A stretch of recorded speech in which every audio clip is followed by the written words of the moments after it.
کون کہتا ہے کہ اللہ ٹوٹے ہوئے دل سے ہی صرف جڑ سکتا ہے؟ میں ایسا نہیں مانتی۔ جس دل میں ایمان کی تازگی ہو اور خدا کی سچی تڑپ ہوتی ہے تو پھر خدا اسے اس قدر جوڑتا ہے کہ دنیا کی کوئی بھی طاقت اسے توڑ نہیں سکتی۔ آپ کبھی خود سے سوال کرنا، کیا ہمارے دل میں خدا کو پا لینے کا تڑپ ہے؟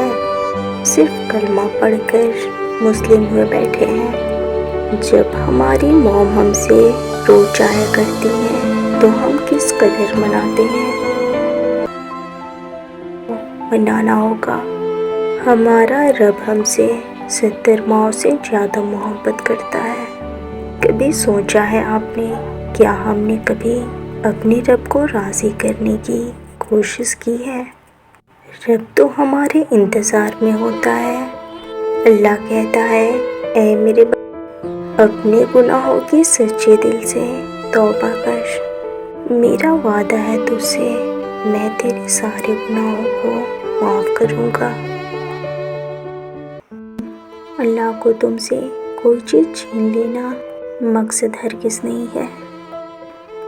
وہ صرف تمہیں کھو دینے کے خوف اور پا لینے کے لالچ سے آزاد کر کے ایک مضبوط انسان بنانا چاہتا ہے۔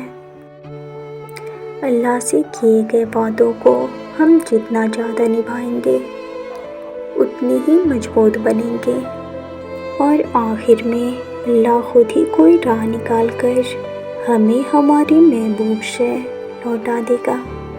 اللہ کہتا ہے، اے ابن آدم، ایک تیری چاہت ہے، ایک میری چاہت ہے، ہوگا وہی جو میری چاہت ہے۔ بس تم نے سپرد کر دیا اپنے کو اس کی جو میری چاہت ہے، تو پھر تجھے میں وہ بھی دے دوں گا جو تیری چاہت ہے۔ اگر تم نے مخالفت کی اس کی جو میری چاہت ہے تو میں تھکا دوں گا تجھ کو اس میں جو تیری چاہت ہے۔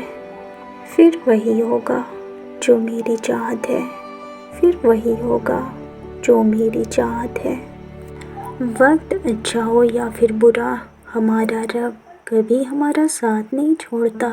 خود سے اور اللہ سے آج وعدہ کرو، جس چیز کے لیے آج تم روئے ہو اس کے لیے اب کبھی نہیں رو گے۔ جس چیز کی وجہ سے تم رات بھر سوئے نہیں اسے سوچ کر اب کبھی نہیں جاگو گے۔ جس چیز کی وجہ سے تم لمحہ لمحہ تڑپتے ہو اس کی طرف واپس کبھی نہیں جاؤ گے۔ اور اس بات کو یاد رکھو، ہر چیز میں اللہ کی رضا ہے، عطا میں بھی اور قضا میں بھی۔